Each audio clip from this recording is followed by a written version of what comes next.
Barbara. I'm Cheryl. And I'm Naima. We're three Black moms.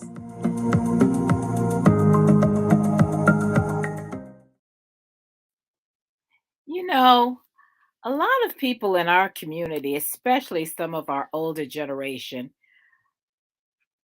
like to keep secrets. And if you ask them something about their past life or things that they've done, they're really likely to answer you a question with a question like, well, why do you need to know that? Or why are you asking that? What's that about? And it's funny because now with DNA tests, I think there are going to be a lot of secrets that are coming out of that closet. But I'm wondering if there are sometimes that we need to tell secrets, that there are certain things that happen in our families that we might want to warn other people about. And I'm not just talking about that odd uncle who likes to sit too close to the nieces and wants to be alone with the kids. I think that there are things like, well, people who've had children that they've later put up for adoption, or how someone died and illnesses that can come back to affect, your own health because you need that family history. And I'm just wondering, what are some of the secrets that we need to start thinking about telling?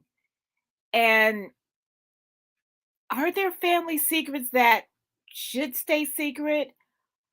Or I don't know. I don't know. I think the thing is that some things are kept secret because we're embarrassed, or we have been told there are things that are shameful, like if there's a domestic abuse in the family, or alcoholism, or drug addiction. And we all know that there's one thing about all families. We're pretty much dysfunctional to a point because we're human and humans are dysfunctional. So, sisters, I'm wondering, what are some of the family secrets?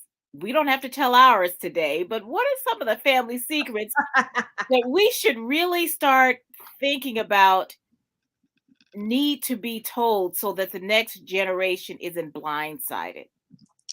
Well, I know that in her book, When I Was Puerto Rican, by Miss Santiago, I can't even remember her first name right now. When I interviewed her, I talked to her about some of the family secrets that she told, and she told everything in that book and the four sequels that followed it. And she quite frankly said, my family was not speaking to me for many years, especially after the first book, because she told about her father running around, how some of the siblings had different fathers, how their family was generally messed up. And she talked about, moving from Puerto Rico to New York, and just all of the things that happened in their lives that make for a great story and a great biography. But her personal family were mad at her for a while for letting this stuff go. And then eventually they came around, but it created a real disruption in their family by her writing about these things in a book. But it was very freeing for her to be able to share these secrets that had been kept them captive and in an oppressive type situation. So sometimes family secrets, if you are not going to a therapist or you are not a professional writer who can journal all these things, sometimes exposing those things are they are releasing a feeling of captivity in a situation that you had no control over. It releases you from oppression, actually. Hmm. Yeah, her name is Esmeralda Yes, Santiago. Esmeralda Santiago, right. Yes. Yeah, I think that every family has something that you don't necessarily want everybody to know, but people in the family should know. Right. And I think that's things like, are there siblings somewhere? Because there have been cases where someone would be attracted to someone and fall in love and then find out that's actually their sibling. And they're, and so it's kind of a horrifying situation. I remember having that conversation when this story came out about a couple that they found out they were brother and sister because, the father didn't tell that he had a son somewhere. So when they found out, the question was, because they were planning to get married. So the question was, well, what do you do now? Do you continue on with your romance or is it over? I mean, what do you do? Your heart is tied to this person and they're actually your blood sibling. So that was kind of a tragic thing. So these kind of things should be talked about. But I think what happens, like you were saying, Cheryl, about the shame aspect. I just watched a few days ago. I just watched uh, the the show that Oprah did when she found out she had a sister, and uh, her younger sister had been given up for adoption. And and they questioned her mother about it. She said, "Well, I thought this was a terrible thing I had done. I didn't want anybody to know. I was ashamed and all of that." But you have so many situations where people don't tell. Maybe they had that first pregnancy, and there was a lot of shame involved because maybe the person wasn't married or whatever the case may be, so the family shamed them, so you sent them somewhere or put them up for adoption, all those kinds of things. I think we have to evolve to a point where we stop shaming people for whatever they did in life, because things should be known. A lot of times you find out, I had a close friend, she found out later in life that her father was not her. It was like that Color Purple thing. You have this father that may have abused you and you're traumatized, and then later in life you find out that was not your blood father anyway. um I don't know if that would have made the abuse any better, but just things like that. And I don't know at what point you tell a child that the person who raised them or was in the house with them or maybe treated them kind of mean and they didn't know why. How come I'm getting treated different than everybody else? Oh, because you're not the blood child of this person, you know. Well, and that's the thing is that if somebody's treating good, because somebody once said, and I believe it was Shaquille O'Neal's stepfather who said, Mhm. when you marry the wife, you marry the kids. Yeah. And he was the one who raised this man to a man and Mhm. made sure that when they came calling about him being recruited, and he was like 13, 14 years old, and his stepfather says, when you want to talk to me about academics and about what kind of education you want to give him, then you come back and talk to me. Mm. So there's that thing, but there's also the fact that sometimes when we keep secrets, all it does is revisit and re-emphasize generational trauma. We just keep moving things along and nobody knows where this came from. There's this funny experiment that they did about, I guess it was monkeys, and I'm not going to go on too much, but there's you get, let's say, 5 monkeys in a cage, and then you do something like you douse them with water when they start to go for the food, so they learn that that's going to happen.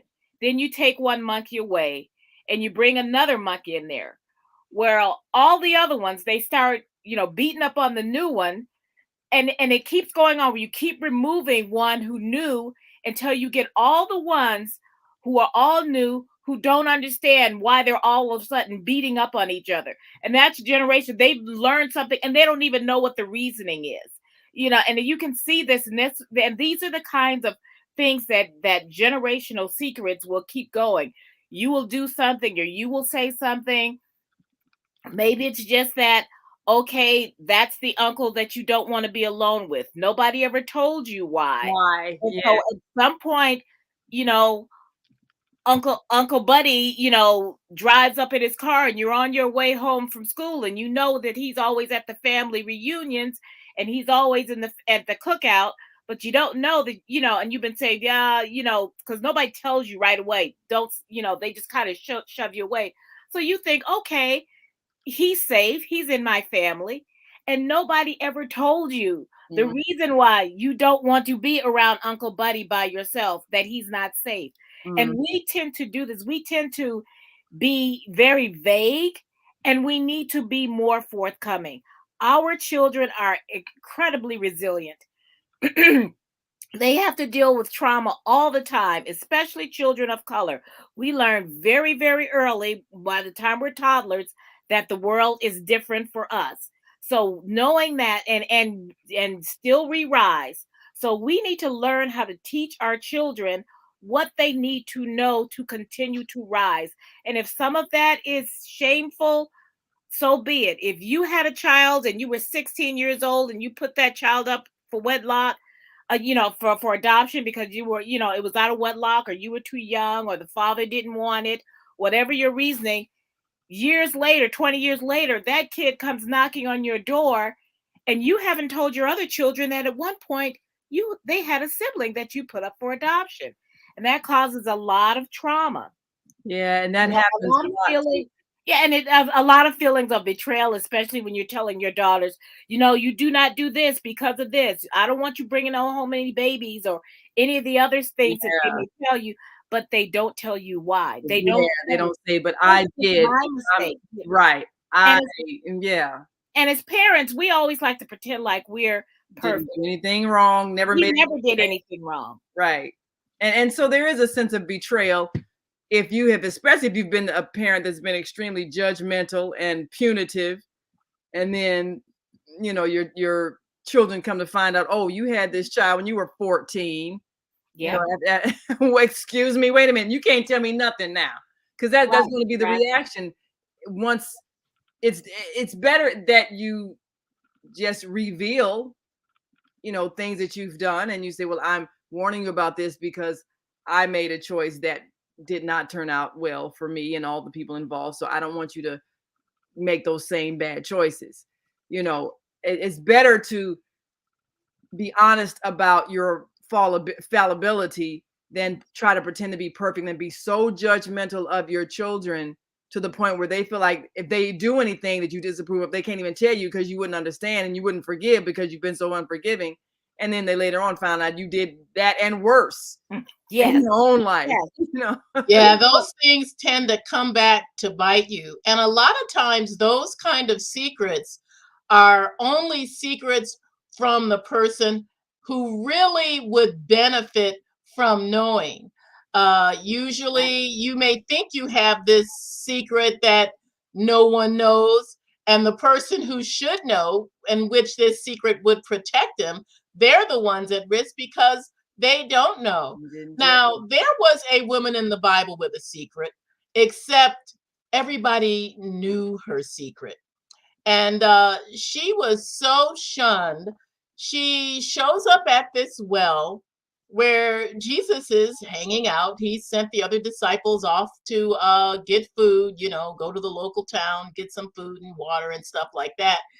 And this woman, she shows up at a time of the day where no one else is going to show up because they all know her secret. And the thing is, Jesus knows her secret too, but he does not jump on her. He starts this ordinary conversation. First of all, he has elevated this woman's place because in those days, men did not really talk to women. They had no rights. They were really like property. And he asked her for some water. And first she says, well, how is it that you, a Jew, are talking to me, a Samaritan woman, because they don't have dealings with each other. And then he speaks to her about being living water, that he could give her living water and she would never have to come for a drink again. And she says, well, tell me all about this living water and let me go back and get my husband and tell him about the living water. And Jesus says, well, you really don't have a husband. In fact, you've had 5 husbands, and the one that you're living with right now is not your husband. And so then she says, I perceive that you must be a prophet because you know my business and I didn't even tell you. So they have a little bit more of conversation in which she realizes that Jesus is the Messiah, and she drops the jug, runs back to town to tell everybody that she has met the Messiah of Israel, the one that they've all been waiting for. And the whole town is turned upside down because of this. Jesus stays, a few days longer, like a week or so. And the whole place is revolutionized because of this woman with the secret is the first woman to actually spread the gospel. So sometimes your secret can be used to benefit you if it is found out. Well, I always took away from that story the fact that he was not judgmental. He knew about it, but he wasn't judgmental. Like, right, you're living with a man and he ain't your husband. None of that.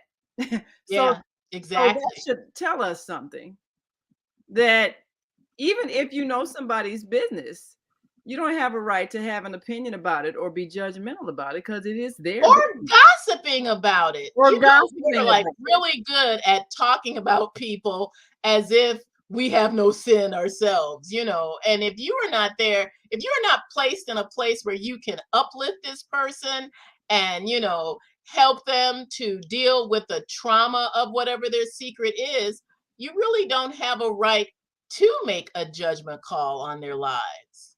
Well, it always fascinated me. And I guess this is one of the things that we as a society need to evolve out of.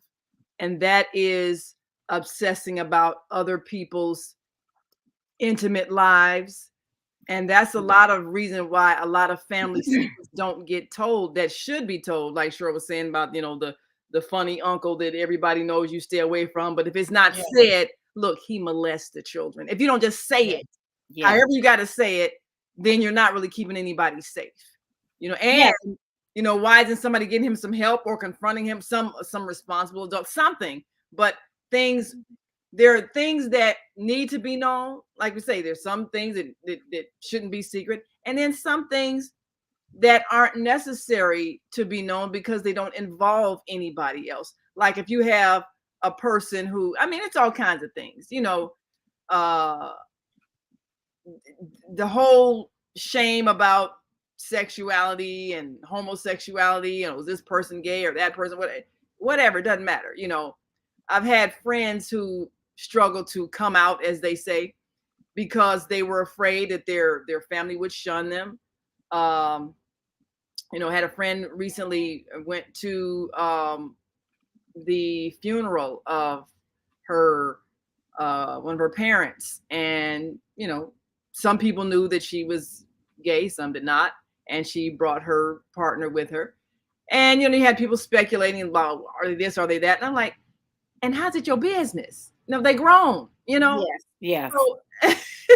So it's kind of like knowing what things need to be openly discussed because they could protect someone, like you say, or knowing that things might be something private, but really isn't anybody else's business. We have to know the difference. Yes. We live in a society now, though, where there really cannot be secrets. Try running for office, and they will dig up stuff about you. You're like, yeah, but I was 6 when I did that. Yeah, but still. But it was still you. Yeah. So, I think. Well, yes, that's the thing is social media has made a lot of, and the thing is that because we're baby boomers, there's a lot of stuff that may not be part of that permanent record. But now there really is, they used to always say this is going to be on your permanent record. There really wasn't one. Now there really is one. Yeah. So it would behoove us to, one, remember that there is a permanent record, and two, not be so judgmental of those of us who have made mistakes in our past.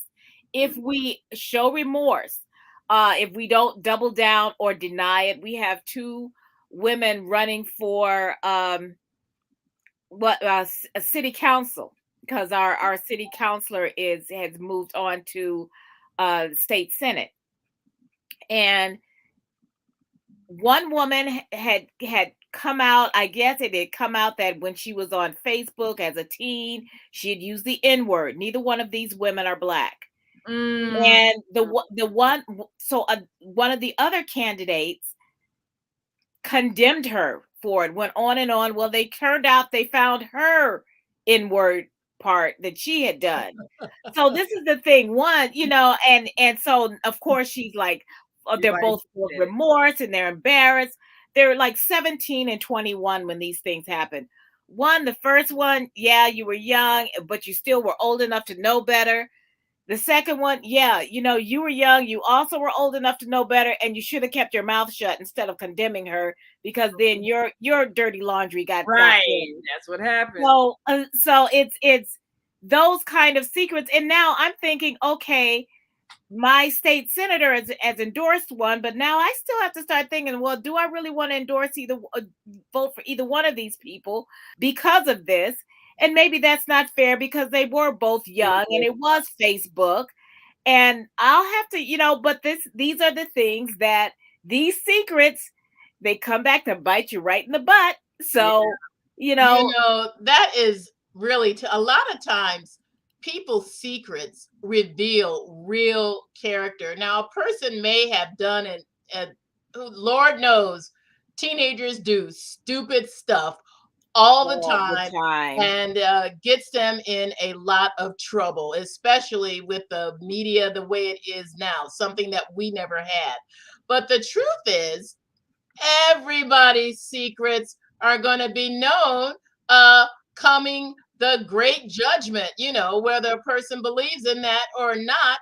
Your secrets are going to be out there. And if they are not covered, your secrets are going to be known. There are secrets there was this chick track out once where this guy is standing before God in the judgment. I love Jack Chick because he was just so dramatic. Sometimes you just rolled your eyes at his stuff. But this guy, they're showing a scene of his life and he's telling a joke and he's like, oh no, not that joke, because it's a dirty joke and he thought nobody had heard it but his little friends. So you have these little secrets that will tell what is inside of you, even if you did them when you were young. And if there's nothing in your life that has changed, you are that person. It's like the word says, out of the mouth, the abundance of the heart speaks. What's in you eventually comes out. And sometimes people's secrets tell what kind of person they are. So when you decide what you're going to judge someone on, and all of us, as you said, all of us have done something somewhere in the past because there was a time when we didn't have the wisdom that we have now. So at what point do you decide that what a person did in the past really doesn't matter? Like they were young, they didn't know any better, they have changed. Especially like if you had somebody that maybe has a arrest or did jail time, maybe when they were in their early 20s or late teens or whatever they did, but they got a record. And so then later in life, maybe they want to run for political office or get some high ranking job. But they have on their record something they did when they were not wise enough to know better. How do you determine if they have changed, if their character has evolved? What do you look for them to say to let you know they're not that same person? Well, it depends on what they say when that is brought up. And you can see that a person has changed because there is a 180-degree turn. It is the way they express themselves. It is the way that they react. And I remember seeing this really great movie called Courageous, where one of the cops seemed like he was a good cop, but he ended up, I don't want to tell the ending or anything, but this one police officer looked good on the outside, but really was a scoundrel. And then you had another police officer who, as a young guy, had gotten a woman pregnant out of wedlock, but did not know that she had had a kid. And then when he found out that he was the father of this 2-year-old child, he got back with the woman. She had not married anyone. And he tried to make things right between them because, you know, as a young kid, he had gone off. Now he's this police officer. Then he finds out he's got a child and he wants to establish a right relationship with his daughter, even if he doesn't get back together with the wife. And so his whole changed attitude was real moving as well. And you see these kind of things in real life. You can tell if a person has changed by the way they act, the way they respond. Are they remorseful or are they denying what they have done? Well, I would say that too. I say if they show real remorse, they own up to it, they're embarrassed by it, like we all should be when we found out that we were like really incredibly stupid, you know. And if it's something racist or sexist or homophobic or transphobic that they've done or said about something, you know, and if they've made that change and they say, okay, I don't believe this, you can give them a second shot. The same thing as if when people are arrested as youngsters, they say that the a person's brain does not fully mature until the age of 25. They used to, you know, so this whole you're grown as an 18-year-old is really quite arbitrary. So, you know, so we need to remember that a lot of the decisions that we made when we were in our early 20s or teens should not be who we are now. And so we have to own up to that, apologize, and make restitution where possible. Yeah, that's the key thing. Own up to it. Well, I think that there are some secrets that can remain private because they're really private and not bothering anybody. And there's some things that we really need to tell, especially when it comes down to other people's safety. And then we should give a person a chance to redeem themselves and to demonstrate that if they've made a mistake in the past, they understand that it was a mistake, they're remorseful for it, and they've grown to a level of wisdom where it won't happen again. So it's time to go, but we do want to remind everybody to follow us on Facebook and like our YouTube channel, 3 Black Moms, and join us every Sunday evening, 5 p.m. Central, 6 p.m. Eastern. And until that time, I'm Naima. I'm Cheryl.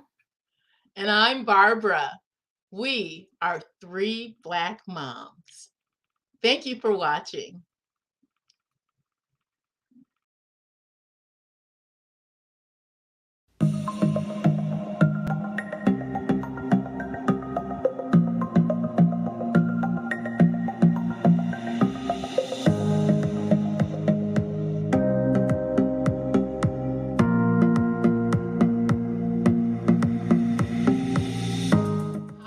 I'm Barbara.